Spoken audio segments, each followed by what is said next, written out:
Barátaim és szomszédaim, nagy szeretettel köszöntöm az új és a visszatérő hallgatóit a Kemény Idők podcastnek. Az én nevem Vosztri Ferenc, és mai beszélgetőtársam Kis Gábor Kristóf elvetemült filmrajongó lesz. Szia Kristóf! Szia Feri, sziasztok hallgatók! És ma vannak, gondolom, akiknek ez a film teljesen újdonság lesz, vannak, akik már évtizedek óta ismerik. Ma a Moment of Romance című hongkongi 1990-es szuper klasszikus filmről fogunk beszélgetni. Aki esetleg a filmet nem ismeri, annak meglepő lehet, hogy egy olyan filmről, aminek szerelem, románc van a címében, miért beszélünk egy akciófilmes podcastnek a során, de az ok nyilvánvaló lesz, ahogy majd haladunk előre. Kedves Kristóf, ezt a filmet te dobtad föl nekem, hogy szeretnél beszélni róla. Mondd el, hogy miért szeretnél beszélni róla.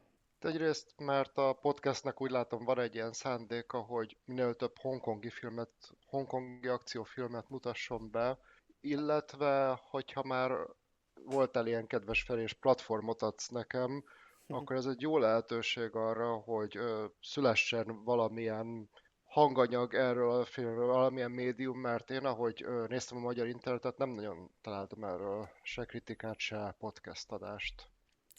Hát figyelj, ilyen őrült Hongkong rajongók számára, mint jó magam, már 90-es évek eleje óta ismert, közismert, imádott ez a film, de még nyugaton sem egészen most a 2023-ig, amíg ki nem adták nyugaton Blu-ray-en, nem volt olyan túlságosan közismert a jó nép, az általánosan a jó nép körében, pedig Hongkongban, ahogy bevezettem a filmet, ez egy über klasszikus, ez egy annyira, hogy ezt az undorító szót használjam, ikonikus film, hogy a fal adja a másikat. Tehát minden hongkongi ismeri ezt a filmet, tudja idézni jeleneteit, tudja énekelni a zenéjét, a dalait, úgyhogy hiba lenne erről a filmről, ha nem szórnánk szét az infót a magyarság körében.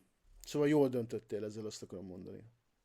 Te ugye a hongkongi filmekhez hogy állsz hozzá úgy általában? Hát alapvetően nekem is van jó pár vakfoltom még hongkongi filmekből, igyekszek egyre többet pótolni, de még egy ok, amire ez választottam, mert ez egyfajta kapudrog volt. Én a 2000-es évek második felében láttam ezt a filmet, Uh-huh. és az a típusú élmény volt, mint amikor a kisbabák megkóstolnak valami olyat, és kikerekedik a szemük, hogy hát ilyen is van, és akkor kérdezik, hogy bizony, ilyen is van. Igen, az biztos, hogy én is ismerek jó pár embert, aki ezáltal a film által lett Hongkong film rajongó, mert de inkább te mondd el, hogy mik voltak azok a tényezők, azok a konkrét tényezők, ami miatt ezen a filmen keresztül beleszerettél a hongkongi filmekbe. Talán annyira jól, igazából a hongkongi filmek között is egy kicsit egyedi valahol, mindig úgy éreztem, most többször újra néztem, hogy egy ilyen egyfajta átmenet, picit a zsánerfilm, a klasszikus akciófilmek, a Heroic Bloodshed filmek és talán egy kicsit ilyen emelkedettebb szerzői filmek között, mint például Wong Kar-wai filmjei, és valahogy annyira tiszta, őszinte az egész, a melodráma azért nem ritka az ázsiai filmekben, nem csak hongkongi filmekben, hanem szerte egész Ázsiába, viszont annyira jól adja ezt elő, ezt a történetet, és annyira jól passzolnak a zenék is, holott én azért annyira nem vagyok rajongója, meg szakértője a kantopop zenének, de itt annyira jól belesimul az egész filmbe, annyira ad egy plusz réteget neki, hogy ez az, ami megfogott. Uh-huh. Ez a film, hogyha aki látta, olyan a története, tényleg egy kőegyszerű története van, és egy ponton túl elég egyértelmű, hogy hová fog ez haladni. De hogyha, hogyha nem drukkol az ember a szereplőknek, akkor nincs szíve, ha viszont nem tudja, hogy hova fog ezt kifutni, akkor meg nincs esze, szerintem. Az biztos, hogy a film bevett motivumokból, a film történelem korábbi évtizedeinek bevett motivumaiból dolgozik. Tehát van egy szegény fiú és gazdag lány közötti szerelem, ami elsőre lehetetlennek tűnik. Van nem csak a szociális különbségeik, hanem egész egyszerűen az, hogy a fiú egy gangster, a lány pedig egy ilyen szuper ártatlan urilány, már ez is egy ellentétet szül a film szövetébe, de persze ez hozza össze őket, ez vonza őket igazán. Ilyen filmeket sokat láttunk már. De ahogyan, itt igen, ebben a filmben az a szenzáció, zseniális, ahogyan ez a film ezeket a motivumokat kidolgozza, ahogyan ezeket viszi előre, és ezeket egyébként azért inkább nyugatról átvett motivumokat hogyan ágyazzon bele egy olyan ázsiai filmes közegbe, ahol tényleg, ahogy elmondtad, a melodráma az abszolút úr, az érzelmek tomboló kiélése, annyira őszinte, annyira igazinak, minden hazugságot nélkülözőnek érződik ez a film, hogy egész egyszerűen még a legkőszívűbb embereket is magával ragadja. Igen, és valahogy ez, aki nincs ehhez hozzászokva elsőre ilyen talán egy picit furcsa lehet neki, de bizonyos mennyiségű ázsiai film után azért meg lehet ezt szokni, hogy ők ezt a melodrámát teljesen őszintén kezelik. Igen, és ebben a filmben a melodráma azért is még egy cinikus nyugatinak is azért elviselhető, mert a melodráma extrém erőszakba van beleágyazva. Tehát nincs idő, a film nem ad időt arra, hogy elmerengj azon, hogy a melodráma valóban realista, ami persze soha nem realista igazából az igazán jó melodráma, és szinte 5 percben kirángat egy akciójelenettel, szenzációsan jó akciójelenetekkel, és ezért olyan a film, hogy nőknek és férfiaknak, mint ahogy Hongkongban ez történt, tehát mindenféle nemnek és minden generációnak befészkelte magát a szívébe, mert mindenkinek ad valamit, és mindenkinek olyan erővel ad, hogy elveszi az ember lélegzetét. Igazából én, amit olvastam, hogy egész Ázsiában betalált, hogy Dél-Koreában hosszú hónapokig. 9 hónapig volt a mozikban Dél-Koreában, igen, igen. Igen, tehát ott egész Ázsiába betalálta ezt a mondjuk úgy néplelket, vagy identitást ez a film. Igen, igen, még Hongkongban is 1,5 hónapig ment a mozikban, ami nagyon-nagyon ritka ott, tehát ott tényleg aztán ott akkor volt az, ami itt van nálunk most, hogy 1 hét után kirángatják a filmeket a moziból, de ez 1,5 hónapig ment, ami nagyon ritka dolog. Elmeséled úgy nagy vonalakban ennek a filmnek a sztoriát a hallgatóknak? Tehát van egy viszonylag alacsony rangú triádtag, akit az Andy Lau játszik, és a triádon belül több tagozat van, és ő úgymond besegít egy másik tagozatba, aki a riválisa az ő főnökének, vagy felettesének, egy ékszerrablásba, de viszont elég rosszul sül el, mert elkezdik őket üldözni a rendőrök, a csapatot ki tudja dobni az Andy Lau, de miközben ő menekül, A egy kocsijából lányt, ki tudja őket dobni, úgy értem. igen, egy lányt egy járók előtt túlszul ejt, és szeretnék a triád tagjai, hogy megszabaduljon tőle, érst megölje, de ő viszont azt mondja, hogy vállalja érte a felelősséget. Később, amikor beidézik őket a rendőrségre, és beidézik a lányt is, hogy azonosítsa őket, a lány nem dobja föl őket, és utána megkezdődik ez a vesszőfutás, mert egyrészt körülötte is elfogy a levegő, kialakul a triádon belül egy rivalizálás, az ő csapata és egy másik csapat között, illetve a lányt szeretnék a szülei, hogy Kanadába költözzön, ott tanuljon tovább. És hát most ugye arra fut ki a történet, hogy próbálnak egy kapcsolatot kialakítani egymással, és hogy ismerik meg egymást, hogy a fiú az hiába jön egy szegény sorból, egy nagyon, nagyon szegény, nagyon rossz körülmények közül, nem egy érzéketlen valaki, nem egy tuskó, Uh-huh. és minden tekintetben próbálja védeni a lányt. A lány viszont ahhoz képest egy elég talpra esett. Igen, hát most el fogjuk spoilerezni a végét.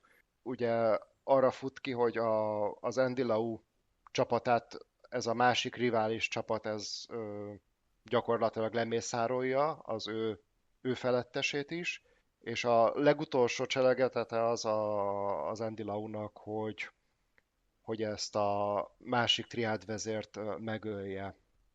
Igen, igen. Na most ugye ez egy 35 éves film, 36 már lassan, úgyhogy el kell, hogy szóval elfogjuk, meg ide is némileg elspoilereztük, de el fogjuk spoilerezni a legvégét, ami az utolsó jelenet csokor, úgymond, az a hongkongi filmtörténetnek talán benne van a top 3 jelenetei között, ugyanúgy, ahogy a filmet idézni tudja mindenki Hongkongban, ugyanúgy mindenki ismeri, hogy mi történik a Moment of Romance végén, majd visszatérünk rá mindjárt. Szóval beszélt, igen, ez egy, így ahogy elmondtad, abszolút helyesen, tehát teljesen jól elmondtad, csak ez így elbeszélve, szinopszisát adva a filmnek, ez egy nem különösebben egyéni történet. Ezért mondtam korábban, hogy nem az számít ebben a filmben igazából, ami történik, bár ami történik az, ami kihajtja egy fantasztikus finálére az egészet, hanem inkább az a fontos, ahogyan el van mesélve, azzal az érzelmi intenzitással, ami nyugaton szinte, szóval nem is tudnék olyan filmet mondani, ami felér érzelmi intenzitásában, akár csak egy Momentum Romance-hez, ami egy műfai film, egy átlagos műfai film Hongkongban, pontosan azért, mert nem szégyel a melodrámával olyan módon bánni, ahogyan a nyugaton az teljesen szokatlan, teljes őszinteséggel és teljes erővel. Na most, ugye említetted, hogy a főszereplő az Andy Lau, Lau Tak-wah, ő a 80-as évek óta, a 80-as évek eleje óta Hongkongnak az egyik legnagyobb sztárja, a mai napig a csúcson van, nincsenek botrányai, egy rendkívül szimpatikus csávó, kb. Hogyha nyugati párhuzamát kéne hoznom, akkor azt mondanám, hogy ő a hongkongi Tom Cruise. Hasonló szinten van a tehetségük is, ami azt jelenti, hogy kimondottan tehetséges színész. Nagyon-nagyon szimpatikus ember, ahogy mondtam, és ebben a filmben is még fiatalon, már fiatalon egy őrületes alakítást nyújt. Gondolom ezzel egyetértesz. Igen, ez egy nagyon fontos szerep volt neki, illetve az év is nagyon fontos volt, ez a 90-es év. Már ezelőtt is színészkedett, a 80-as évek elejétől színészkedett, illetve ez ilyen lábjegyzet ez a podcasthez, de ő szerte Ázsiában nagyon népszerű énekes, tényleg egy szupersztár. Viszont ez a 90-es év a Moment of Romance annyira ott hagyta a nyomát a karrierjébe, hogy a főszereplő neve az így a beceneve is lett, ez a Vadé. Igen, Vadi. Igen.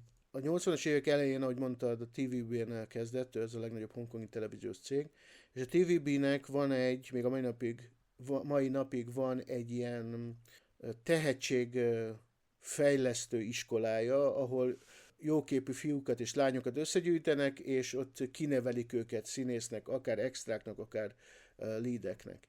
És az Andy Lau 4 másik hasonló korú, nagyon fiatal színésszel lett még a 80-as évek elején a TVB sztárja. Úgy hívták őket, hogy az 5 tigris tábornok, ez egy ilyen kínai mitológiai párhuzam, most mindegy, hogy mit akar valójában, és ők voltak a sztárok, és az egyik ilyen sztár az Andy Lau mellett volt a Tony Leung Chiu-wai, aki jelen pillanatban pont Enyedi Ildikó filmjének szereplője. És a 80-as évek ennek a jegyében telt el Andy Lau számára, a 90-es évek pedig, mivel 90-től énekesként, korábban is próbálkozott, de nem volt sikeres énekesként, 90-től énekesként is nagyon sikeres, és onnantól beválasztják a Four Heavenly Kings közé, a 4 legnagyobb kantopop sztár, férfi kantopop sztár közé, a Jackie Chung, az Aaron Kwok és a Leon Lai mellé, és a 90-es évek meg ennek a jegyében telik el számára a film szerepek mellett. Tehát Andy Lau-nak már a karrierje első 2 évtizede is nagyon jövedelmezőnek bizonyult. Igen, és amennyire tudom, ő volt gyakorlatilag a filmnek a fő marketing eszköze, tehát hogy ez egy Igen. milyen film, beszéltünk rá, hogy ez ez egy romantikus akciófilm, de amikor bemutatták moziba, akkor ezzel adták el, hogy ez egy Andy Lau film. Igen, tehát minden poszteren, meg minden promóciós anyagon az Andy Lau pózolt össze-vissza, mert tudták, hogy még nem a háttéremberekkel, nem a sztorival, hanem ő vele magával lehet ezt a filmet eladni. Igen, érdekes módon akik nem Hongkong filmrajongók, hanem általában filmrajongók, nekik olyan 2002-ben az Infernal Uh-huh. Affairs-szal került be így a nyugatiak köztudatába is, mert ugye ott ő volt az egyik főszereplő, és azt nagyon sok nyugati moziban is bemutatták. Tehát olyanok is látták, akik nem Hongkong filmrajongók. Szerinted, vagy illetve neked mi a véleményed arról, hogy melyik a jobb film, az Infernal Affairs vagy a Scorsese-nek a remake a Departed? Infernal Affairs. Igen. Tehát egyetértek abszolút. Tehát az Infernal Affairs a hongkongi eredeti egy szinte hibátlan film. A Scorsese filme, bármennyire is szeressem a Scorsese-t, szerintem ez egy rendkívül gyenge film. Lehet, hogy sokan nem értenek velem egyet ebben, de én így gondolom. Beszéljünk egy pár szót a film női főszereplőjéről, aki igazából ezzel a filmmel kezdi a saját filmes karrierjét. Őt úgy hívják, hogy Wu Chin Lin, a választott angol neve Jacqueline Wu, és mind a három, ugye ennek a filmnek két kvázi folytatása van Moment of Romance 2, meg Moment of Romance 3, bár egyik filmnek sincs sem narratív, sem karakterekbeli köze ehhez az első filmhez. Ezzel azt értem, hogy a sztorinak semmi köze az első részhez, és a figuráknak sincs semmi köze az első rész figuráihoz. Ettől függetlenül mind a három filmben ott van Wu Chin-lin, de három különböző karaktert játszik mind a három filmben. A második filmben Andy Lau nincsen ott, azért, mert összeveszett Johnny To-val a forgatáson, erről majd beszélünk, de a harmadik részre majd visszatért, bár ez a harmadik film, a harmadik Moment of Romance, az a második világháború alatt játszódik, és ezért sincs semmi köze ehhez a mai klasszikus filmünkhöz. Neked Wu Chin-lin alakítása hogyan jött le? Szerintem ő nagyon jól hozza ezt talán nem is naivát, de ezt a kicsit buborékban élő hongkongi elithez tartozó fiatal nőt. Na, mennyire tudom, ez volt az egyik első szerepe, talán még egyetemre járt, vagy egyetemről került ki, és talán ez lett a legismertebb filmje, a legikonikusabb filmje, ő egy jó ideje már nem filmezik. Ő egy tajvani modell volt, még igen iskolába járt ebben a filmben, hát 17 évesnek mondják, de egyébként 21 éves volt valóságban, és Johnny-tól látta a fotóit, és átment Tajvanra, hogy rábeszélje, hogy jöjjön a filmbe szerepelni. Nem is nagyon tudott kantonéul, ami Hongkongnak a hivatalos nyelve, és úgy forgatták a filmet, tehát inkább mandarinul beszélt közben. A 90-es években Wu Chin-lin nagyon ment a filmes szakmában, rengeteg filmben játszott, és szerették is az emberek. A hongkongiak eleve szeretik a tajvani színésznőket, mert a saját színésznőikre úgy tekintenek, hogy kicsit mind ilyen túlságosan belevalóak, túlságosan word tehát hogy kicsit átment rajtuk az úthenger, nem tudom most, hogy így máshogyan fogalmazzak, és úgy tekintenek a tajvani színésznőkre, mint akikben alapvető ártatlanság van, és szeretik őket. Például Lin Ching-sha, aki az egyik legnagyobb hongkongi sztár volt, a Brigitte Lin néven is ismert, őt is Tajvanról importálták, és Wu Chin-lin is ilyen, és hát nagyon szerették a hongkongiak őt, rengeteg akciófilmben, akár még horrorban is, meg Busában is játszott, aztán férjhez ment, és 2000-es évek első évtizedének végén abba hagyta a filmezést. Pár évvel ezelőtt lekapták teljesen privátén, valahol egy családjával ebédeltek valahol, és nem volt rajta smink, meg minden, és egyébként teljesen normálisan nézett ki, de a hongkongi sajtó, a nagyon kegyetlen hongkongi sajtó azon csámcsogott, hogy néz már ki ez a nő, miközben csak annyi volt, hogy nincs rajta smink, és úgy nézett ki, mint akármelyik 50 éves nő, teljesen normálisan jól nézett ki, csak hát ott a bulvár sajtó az még sokkal durvább, mint amilyen az a szemét nálunk. Szóval Vucin Lin most élvezi a privát szférát, már amikor hagynak neki helyet, hogy élvezze, de azt a karriert, szóval a karrierje Hongkongban az emlékezetes volt, és a rajongók a mai napig nagyon szeretik az ő alakításait.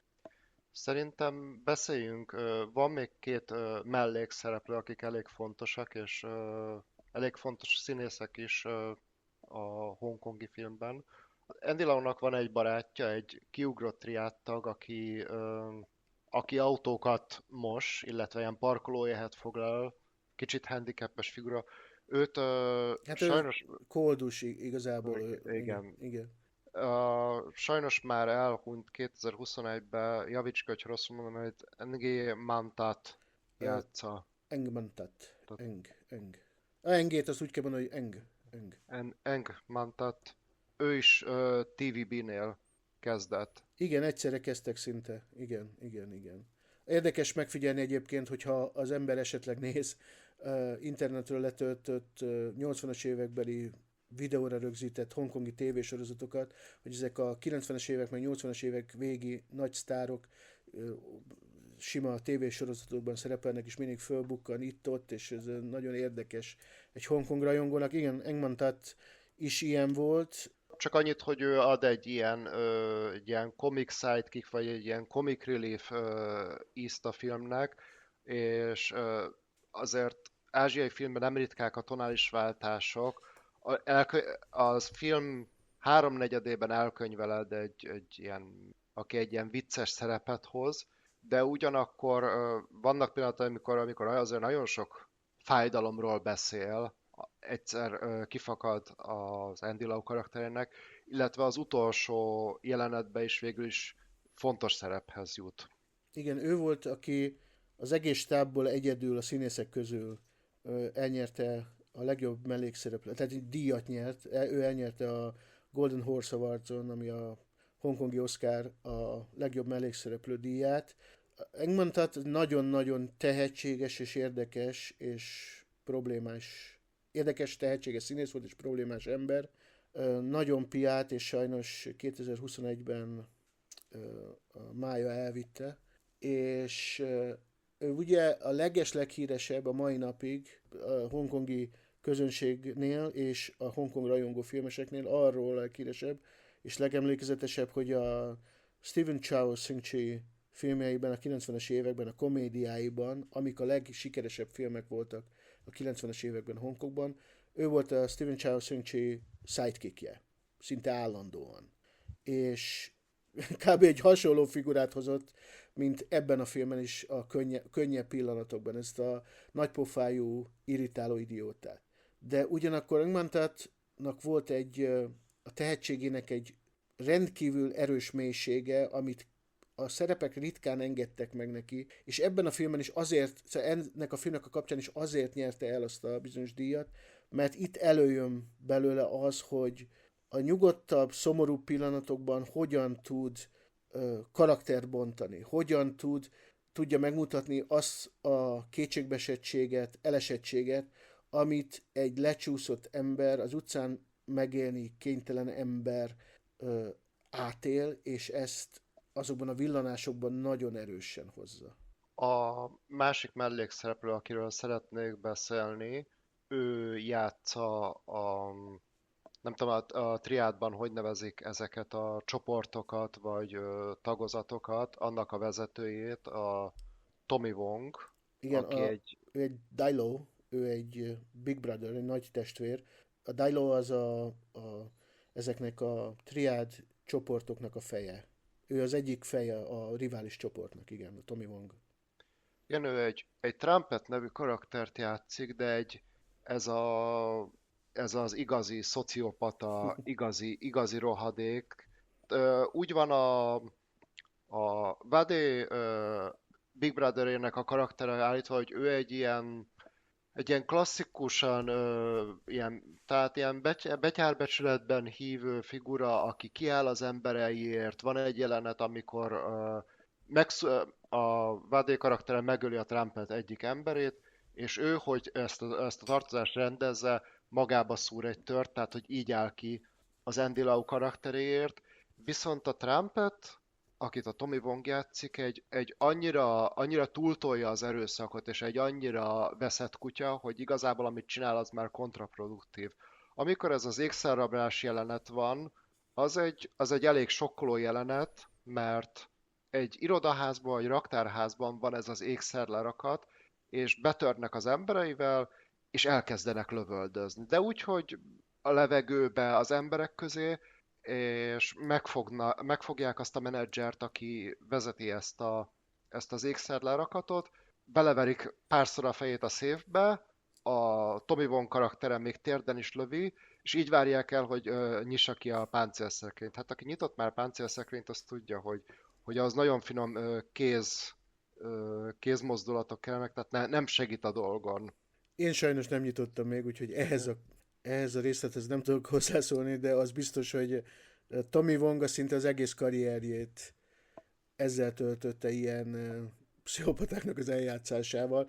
Az meglepő és nagyon kellemes dolog, amikor az ember egy olyan filmre akad rá, amiben a Tommy Wong nem játszik őrültet, de azért játszik szinte minden filmben azt, mert nagyon jól játsza, és, és hát ez a film eleve, ez a Moment of Romance, ahogy már említettük, nem a visszafogott érzelmek bemutatásáról híres, úgyhogy ha extrém kell, hogy legyen a szerelem, ha extrém kell azok a szituációk legyenek, amikben a figuráink élnek, akkor az őrültnek is extrémnek kell lennie. Tehát ez a film, ez másfél órán, nem tudom, 100 percen keresztül egy pillanatra nem lassít, mindenben teljes gázt ad, és hát végül a végén ezért is éri el azt a már-már döbbenetes katarzist, amit sikerült produkálnia. Én délután itt a barátnőmmel néztem újra, és ő most látta először, és tehát zokogott a végén. Tehát annyira erős a vége a filmnek, hogy engem is majdnem elragadott. Szóval nagyon-nagyon jó ez a film, pontosan azért, mert nem szégyel teljes gázzal robogni. És ehhez a Tommy Wong hozzájárul. És hogy a Tommy Wong hogy kerül ebbe a filmbe, itt át lehet kötni a rendezőre, és ami szerintem elég fontos volt a produkciós személyére, hogy Tommy Wong szinte állandó szereplő a Ringo Lam filmjeiben, és a filmnek több producere volt, a Ringo Lam, Johnny To, és talán itt úgy látom, hogy a Wong Jing. Wong Jing, igen. És körül a film körül van egy ilyen beszéd, vagy egy ilyen, hát talán mondjuk azt, hogy urban legend, hogy ez a Benny Chennek a második filmje volt. Az első filmje az egy nagyon elfeledett, kevés ismert film, tehát de facto mondhatni, hogy ez az első igazi filmje, de Ez vannak... az első filmje, mert ez az első mozifilmje, az első film az egy tévéfilm volt. És itt azért vannak olyan hangok, hogy ezt a filmet nem teljes egészében ő rendezte. Itt annyit szeretnék hozzátenni, hogy én dolgoztam filmgyártásba pár évet, nem kreatív, hanem logisztikai vagy produkciós oldalon, és ez, hogy ki a filmnek a rendezője, azért ez elég képlékeny, mert azért ez annál bonyolultabb, mint hogy valaki ki kell ásni egy gödröt, és valaki átadja az ásót és helyette ás. Tehát nyilván kapott egyfajta iránymutatást. Aki látta a Johnny To-nak a filmjeit, érezhet egyfajta Johnny To hatást. A nyersességben viszont előjönnek a Ringo Lamnek a kézjegyei. Ez egy személyes vélemény. Ezt a filmet 70%-ban Johnny To rendezte. Ez nem a Urban Legend, ezt az évek során elismerték elég sokan, ő maga is, Johnny To is mondta. Nem is igazán olyan, mint a későbbi Menachem filmek. Tehát amilyen hangulata van ennek a filmnek, ahogyan a jelenetei rendezve vannak, azok mind eléggé 80-as évekbeli Johnny To. És ez nem hogy árt a filmnek, ez nagyon jó, hogy így történt. Általában Hongkongban az volt, hogy a producer akkor vette át az irányítást, nem csak akkor, amikor látta, hogy valami nem megy a forgatáson, hanem ezeket a filmeket nem mindig, de elég sokszor triádok pénzelték. És a triádok azért oda néztek arra, hogy minden rendben menjen a forgatáson, és néha benyomást kellett, pozitív benyomást kellett a triádokra gyakorolni, abban az értelemben, hogy amikor esetleg kimentek a forgatásra, akkor lássák azt, hogy egy igazi profi vezeti az egészet, egy igazi profi rendezi a dolgokat, és Benicsen eléggé ügyetlenke volt ennek az első filmjének a forgatásán, és ezért Tó elég gyakran, sőt, nagyobb százalékban átvette tőle az irányítást. Ugye ennek, ahogy mondtad, három producer volt, Ringo Lam, Johnny To és Wong Ching, és a filmnek magának a létrejötte részben azért jött létre, mert a Wong Ching ugye a 90-es éveknek nagy műfai producere Hongkongban, de már 80-as években is fiatalon producer. Ő neki az apját úgy hívták, hogy Wong Ten Lam. Őt láthatták a film rajongók Johnny To Mission című filmjében. Ő az a kövér öreg ember, akit agyonlőnek, és miután lelőtték, eszik tovább az asztalnál. A Wong Tin Lam egy legendás filmproducer volt, és ez volt az év, amikor úgy gondoltak, 1990, hogy a producerségtől visszavonul. De nem volt, anyagilag nem állt valami jól.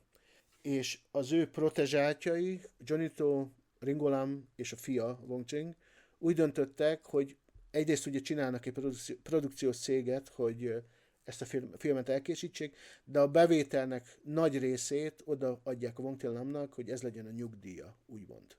Nagyon sok ilyen családi vonás jellemezte, a mostanit nem tudom, de a régi hongkongi filmipart. Ott nagyon szorosak voltak a szálak. Hogy egy minőségű produkció kerüljön ki a kezük közül, és siker legyen, ezért is nyúlt bele nagyon sokszor a Johnny To, aki akkor már egy tapasztalt filmrendező volt a filmrendezésébe. Egyébként az ő hatását abban látom legjobban, hogy ez egy hongkongi film, tehát értsd jól, hongkongi pénzből készült, hongkongi stábbal, hongkongi szereplőkkel, de viszont annyira bejárja vizuálisan Hongkongot, széltében, hosszában, vertikálisan, horizontálisan, hogy elképesztő, hogy mennyi helyszínt bemutat, tehát a legalja részektől, a dzsuvás sikátoroktól abba a tetőtéri lakásba, ami egy kuplaráj fölött van, ahol az Andy Lau karakter lakik, illetve ahol viszont a lány lakik egy ilyen Hongkong külső részen, ahol nincs annyira teleépítve abban a mansionben, vizuálisan, aki meg szeretné nézni, hogy milyen volt Hongkong 1990-ben, arra is tökéletes ez a film.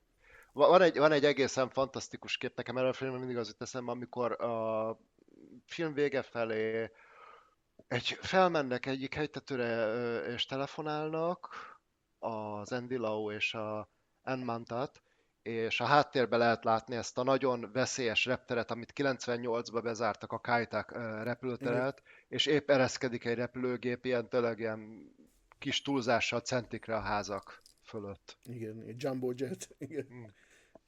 Igen. Ahonnan az föl van véve, az a Killerben, John Woo-nak a Killerjében is ugyanaz a beállítás megvan, csak épp nem éjjel van, és ott a Chow Yun-fat és a Danny Lee beszélgetnek. Igen, szóval Hongkong az egy külön színésze, karaktere ennek a filmnek. Csodálatosan van ez a film fényképezve. Az a neon, már cyberpunk éjszakai Hongkong, amit ebben a filmben látsz, ezekkel az említett erős érzelmekkel, állandóan erős érzelmekkel, azokkal a kantopop balladákkal, amik szinte végig kísérik a filmet, egy olyan erős, csúnya szó lesz, de ez egy olyan erős műfai Gesamtkunstwerket hoznak össze, ami korábban mondtam, hogy párját ritkítja, de csak ismételni tudom magam, hogy manapság nem tudok elképzelni egy filmet, hogy egy ennyire erős, vizuális, érzelmi bombát bárki megcsináljon. Úgy önmaga filmje a Moment of Romance, hogy rengeteg hatás van benne, amikről már ideig beszéltünk, és mégis valami kegyetlenül, gyönyörűen eredetinek érződik. Az, hogy a vizuális hatása az hogy él tovább, van egy nagyon klasszikus jelenet a végén, amikor ellopnak esküvői ruhákat a fiú és a lány, és abban az esküvői ruhába motoroznak végig. Hát Ö, az a finálé, amit újra csak amit mindenki ismer. Tehát az az, amitől férfiak és nők zokogva jönnek ki erről a filmről, ha esetleg moziban látják, az a hongkongi filmtörténelemnek ahogy mondtam, top 3 jelenete ennek a filmnek a fináléja. Direkt nem akartam részleteibe belemenni, hát ha esetleg valaki először nézi ezt a filmet, de most már, hogyha elkezdted, akkor mondja nyugodtan.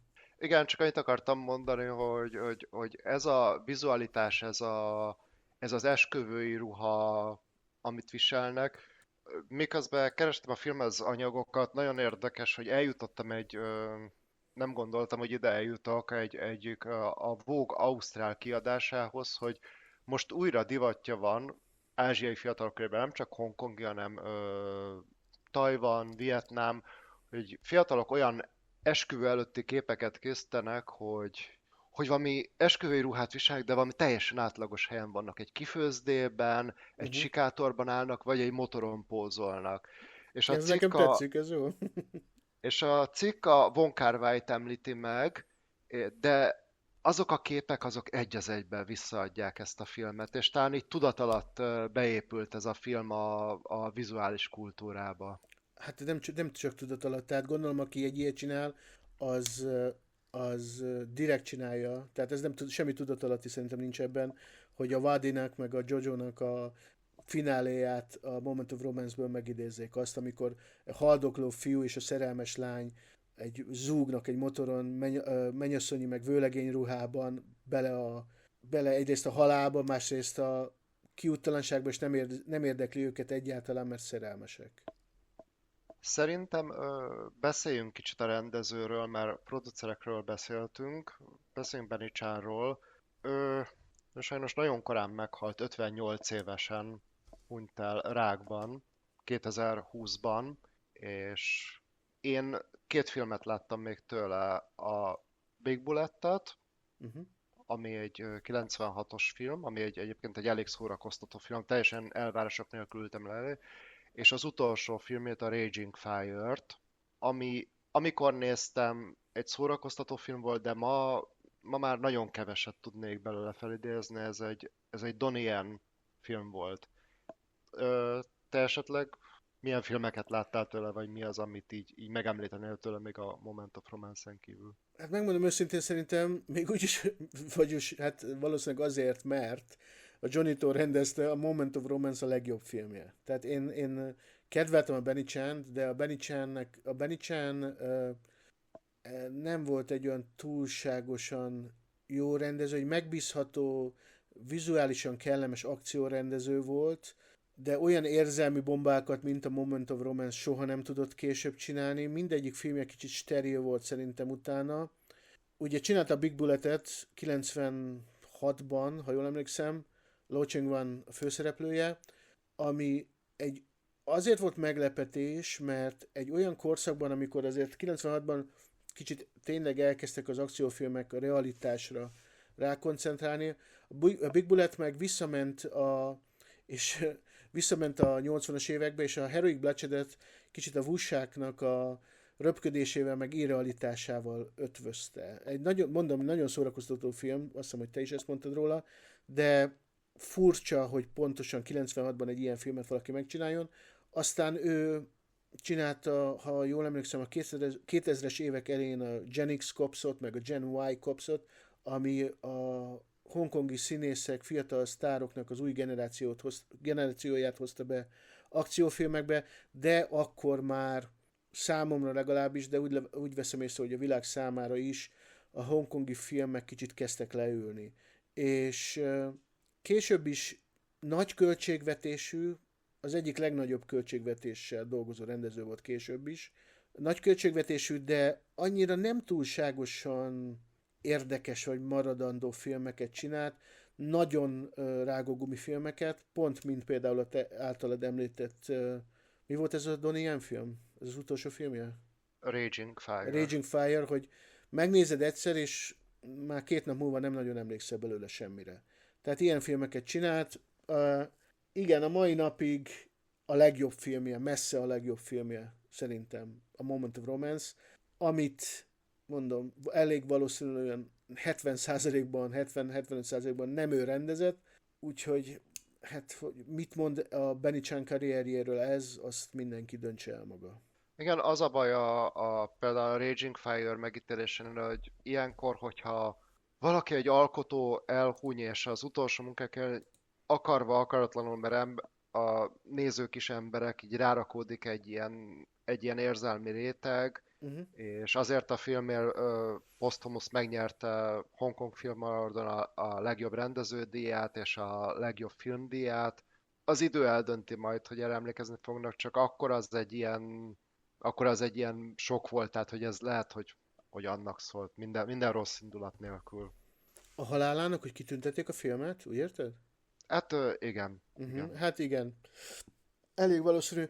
Mondom, a Benny Chan, ez mindenki nagyon kedvelte a Benny Chant, egész életében kedvelték, hozta az átlagos, látványos, hát azért voltak főleg látványosak a filmjei, mert nagyon jó producerei voltak, és rengeteg pénzből tudott dolgozni, szóval átlagos, viszonylag látványos filmeket, de, de már a 90-es éveken túl szerintem ezek a filmek nagyon sok közülük kimondottan rossz volt, látványosnak látványosak maradtak, de 90-es években csinálta meg azt a pár filmjét, amiről igazán emlékezetes. Ha valaki meg akar róla emlékezni, akkor megemlékezik. Igen, folytatásokról gondoltam, hogy beszéltünk kicsit. Ugye két folytatása volt a filmnek, a másodikat ő rendezte, Uh-huh. mi gyakorlatilag egy hasonló témára épül, nem láttam a filmet, Szinte egy az egyben remake ennek a filmnek. viszont talán gyengébb színészekkel, Aaron Kwok, és hát a Jacqueline Wu nem, de az Aaron Kwok azért karizmában talán közel sem van ott, mint a Andy Lau. Hát a Jacqueline Wu ugyanezt a szerepet játszott, csak nem úgy hívják a filmben, kb. Tehát igazából egy másik karakter, aminek sok értelme nincsen. Az Aaron Kwok főleg ebben az időben, bár mondjuk később sem volt egy nagy szám, de főleg ebben az időben rendkívül rossz színész. Tehát ő az egyik a Four Heavenly Kingsnek, a 4 kantopopstárnak az egyike, de mint színész kutyaütő. Tehát a Andy Lauhoz sehol nincs. Szóval ő a második rész főszereplője, igen.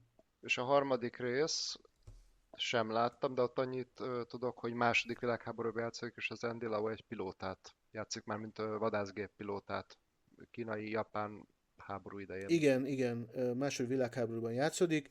Andy Lau is visszatér, Wu Chinlin is visszatér, nem azokat a karaktereket játszák, akiket az első filmben, természetesen, mivel a film a második világháborúban játszódik. Wu Chinlin egy parasztjány, aki a faluban lakik, és lezuhan a Andy Lau repülőgépe a közelben, és innen indul ki egy romantikus szál. Hát a harmadik film az, mint minden ekkori Hongkong filmben, mivel imádják keverni a műfajokat, hogy áldja meg őket az Isten, szóval van ebben a filmben is akció, de a három közül messze az inkább, amire azt mondanám, hogy romantikus dráma. És hogy ez a film nem csak folytatásokban él tovább, amire szerintem hatott, amit sokszor megidéznek a Wong Kar-wainak a 95-ös filmje a Fallen Angels, abban van egy nagyon hasonló motorozós jelenet, illetve 90-es évek második felében beindult egy filmsorozat, én csak olvastam róla, abból nem láttam sajnos, a Young and Dangerous Uh-huh. sorozat. Abból te láttál esetleg? Én mindegyiket láttam. Úgy tudom, hogy az is egy ilyen hasonló tematikát, tehát nem is a melodrámát, hanem inkább ezt a fiatal triádtagokról. A, az, hogy ez a film hatott, az nem kifejezi. Ez a film mindenre hatott. Tehát a 90-es évek hongkongi popkultúrájára olyan hatással volt, mint nem is tudnék másik filmet mondani, mint a 80-as években a Wu-nak a filmjei hatottak a hongkongi popkultúrára. A 95-ben, 95-96 tájékán megindult egy új folyamat, amikor a popkultúra gyár Hongkongban úgy gondolta, hogy le kell cserélni az eddigi sztárokat, kezdtek kiöregedni, ami azt jelenti, hogy elmúltak 30, és új sztárokat kerestek. És az Andrew Lau, aki később megrendezze az Infernal Affairs-t, rendezte meg ezt az úgynevezett első Young and Dangerous filmet, ami 4 vagy 5 jóképű nagyon fiatal hongkongi férfi sztárt tett meg főszereplőjévé, és igen, ez egy Young Triad sorozat, a fiatal triádokról szól, és nagyon sok köze van, és ezért is hatott rá a Moment of Romance, mert ezek nem heroic bloodshed filmek, a Young and Dangerous főleg nem, mert igen, ezek fiatal triádokról szólnak, de realista igény van bennük. Nagyon erősen realista igény, nagyon sok naturalizmus van a filmben, pozitívan értve a naturalizmus, tehát fiatal triádoknak egy mindennapos életét akarja ez a film úgy megmutatni, hogy azért szórakoztató legyen, hogy legyen egy szappan opera az egész mögött, és ezek a Young and Dangerous filmek borzalmasan sikeresek lettek. Ebből, hát nem is 5, volt vagy 6 vagy 7 az idők során, és voltak spin-offjaik, meg minden. És ezek a főszereplőik, Ekin Cheng, Jordan Chen, ezek a színészek, stb. Tényleg a hongkongi új sztár generáció voltak. Ezt jól látták meg az ők handlereik, meg producereik.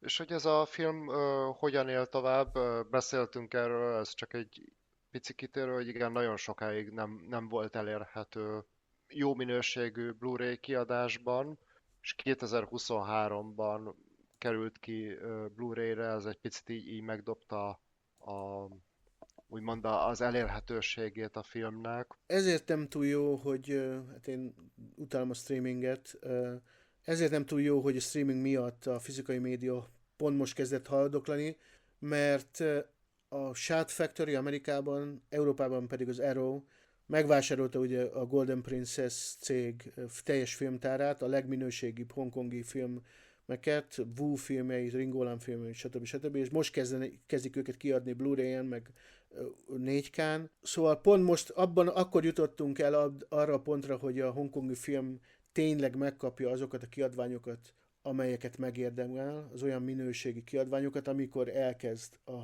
fizikai média haldoklani. Ettől függetlenül azért annyira gyorsan nem haldoklik, úgyhogy azok a filmrajongók, akik még vesznek lemezeket, mint például én, és azért remélem több százezer másik is, most lehetőségük van arra, hogy tényleg ezeket a csúcsfilmeket megvegyék. És hát igen, a Moment of Romance ilyen, én tiszta szívből ajánlom mindenkinek, hogy nézze meg ezt a filmet egyszer, biztos, hogy nem fog benne csalódni. Az egyetlen dolog, ami egy kicsit furcsa lesz, hogy tényleg a melodrámát az csúcsra járatják. Én a 2008-ban vagy 2009-ben egy rövid ideig tanítottam ázsiai filmtörténetet a Színház és Filmművészeti Főiskolán, és ezt a filmet levetítettem ott az egyik rendezőosztálynak, és éreztem azt, hogy bár nagyon szerették a filmet, volt egy-két olyan jelenet, amiben tényleg túlteng a melodráma, amit nem tudtak hová tenni. Mert egy másfajta műfai tanulmányokat folytattak, úgymond, mint én. Én a műfai filmek nekem a minden, és ők nem ebből az irányból jöttek, és például a siklórepülős jelenetet, azt, ha látta valaki a filmet, akkor tudja, hogy miről beszélek, kicsit nehezen tudták feldolgozni, mert ott aztán tényleg két fiatal egymásra vigyorogva, mint a tejbetök, csak siklórepülőzik, de ez is csak azt mutatja, hogy végre Vadi el tudja engedni magát, és végre a szerelmével együtt tud lenni kötetlenül, és hát ilyenkor mit csináljon az ember, ha nem vigyorogjon, mint a tejbetök? Kíváncsiságképpen néztem az Andy Lau-val egy életút interjút 2023-ból, a Torontói Filmfesztiválról, és egyébként tényleg nagyon kedves, nagyon szimpatikus, és nagyon jól néz ki a korához képest, tényleg fantasztikusan néz ki, és kb. 1 órás az interjú, és ami a legérdekesebb volt, hogy mandarinul beszél. Uh-huh. Miközben kantoni ugye az anyanyelve, és igazából semmi olyan dolgot nem mond, semmi nagyon direkt dolgot nem mond, de a videó alatt a kommentek fele ezt kérdezik az emberek, hogy miért mandarinul, Igen, miért nem igen. kantoniul. Ez magáért beszél. Igen, hát Andy Lau próbál lavírozni azokon a kényes politikai vizeken, ami Hongkongban ott folynak. Ügyesebben csinálja, mint a Jackie Chan, aki mint egy hülye úgy viselkedik legtöbbször, de szóval Andy Lau próbál nagyon politikus lenni. Hát igen, most mit mondjak, aki ott sajnos ott tartunk Hongkongban is, hogy ha a csúcson akar maradni, akkor morális kompromisszumokat kell kötnie, és hát ő is ezt csinálja. Még most is nagyon sok filmje van, de ezek talán inkább kínai filmek. Van egy, nem is tudom, csak előzetesét láttam egy ilyen katasztrófa film jellegű filmje, de ezek, nem tudom, hogy ezekről tudsz-e valamit, amiket Nem, mostanában nem, csinál. én ezeket nem nézem. A nagy kínai ízlésre vannak behúzva ezek a filmek. Uh-huh. Ezzel már beszéltem korábbi filmek kapcsán, hogy mi megy, hogy a hongkongi film is a nagy kínai ízlést próbálja ugatni, és vagy túlságosan bárgyúk, vagy, vagy rossz fajta melodrámával teli filmek ezek. Messze nincs már meg bennük az a profizmus, ami a, mit tudom én, a 97-ig, vagy 2000-es évek első évtizedének közepéig ez megvolt a hongkongi filmben. Taszítanak, némelyik film kimondottan taszít, mert ez a nagy kínai ízlés, ez minőségben nagyon a békasegge alatt van, úgyhogy inkább hanyagolom ezeket. Szerintem várjuk el itt. Igen, már elég negatív, negatív végkicsengéssel ér véget ez az egész, de ez csak a hongkongi jelenlegi filmgyártásra vonatkozik. A Moment of Romance-el kapcsolatban csak pozitívat mondtunk, és fogunk is mindig mondani, úgyhogy kedves hallgatók, nézzétek meg ezt a filmet, mert pár hibájától eltekintve ez egy szinte mestermű. Egyetértesz, kedves Kristóf? Így van, ez egy örök életű film, és nyoma sincs cinizmusnak benne, Pontosan, amit nem pontosan. szeretünk, ami nagyon hiányzik ebben a korban, az ilyen Igen, típusú filmek. igen, ezt vissza kell hozni valahogy, mert ez az egyik dolog, a cinizmusról való lemondás, ami esetleg megmentheti magát a filmet. Kedves Kristóf, köszönöm, hogy dumáltál velem, Én is köszönöm, hogy lehetőséget adtál. bármikor, és köszönöm, kedves hallgatók, hogy meghallgattatok minket. Szervusztok, és találkozunk legközelebb. Sziasztok, szia Feri! Szia, Kristóf!